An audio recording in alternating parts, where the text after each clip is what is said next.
سلام دوستان، خوش آمدید به کانال پخت و بحث‌های خانگی. ما امروز همراه چکه تیار میکنیم از کیفیر. ما شهر اسفراباد سوزما میگوییم. های دیگه شهرها به فکرم دیگه شهر و ناحیه ها چکه میگویم.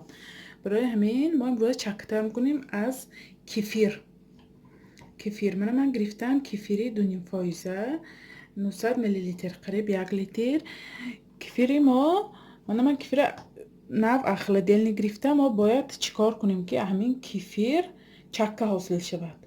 ما همین کیفیره حاضر یخدان میگذاریم مرزیلنیک به تا یخ شدنش، از این ملایم تا یخ سخت شدنش ما همین کیفیره خلادیلنیک به میگذاریم مرزیلنیک. کیفیری ما سخت شد، من شب ماندگی بودم خلادیلنیک به من یخ کرد. گو ما اینم میگوشاییم. برای چکه کردن چی لازم؟ من ایلچه گرفتم.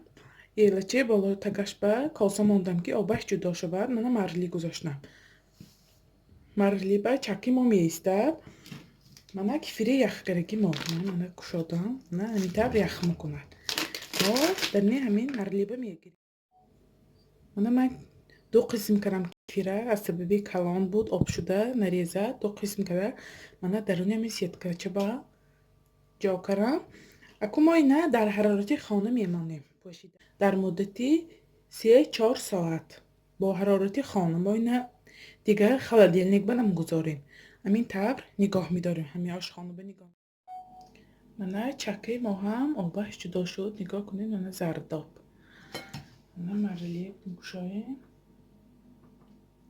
من چه جدا شد آب شده چکش.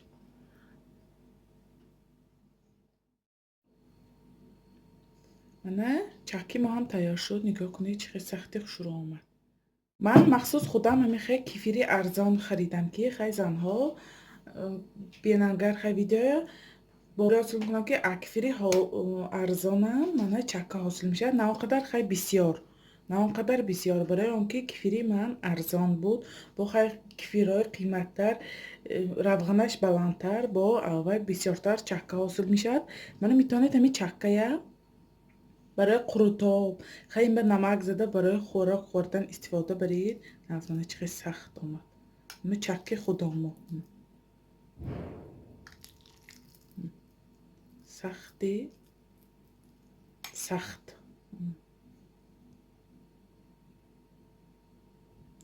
شما هم حتما برای نزدیکان خود تیار کنید.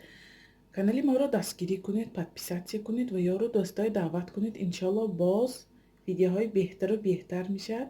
خیر تا ویدیوهای آینده در پناه خدا.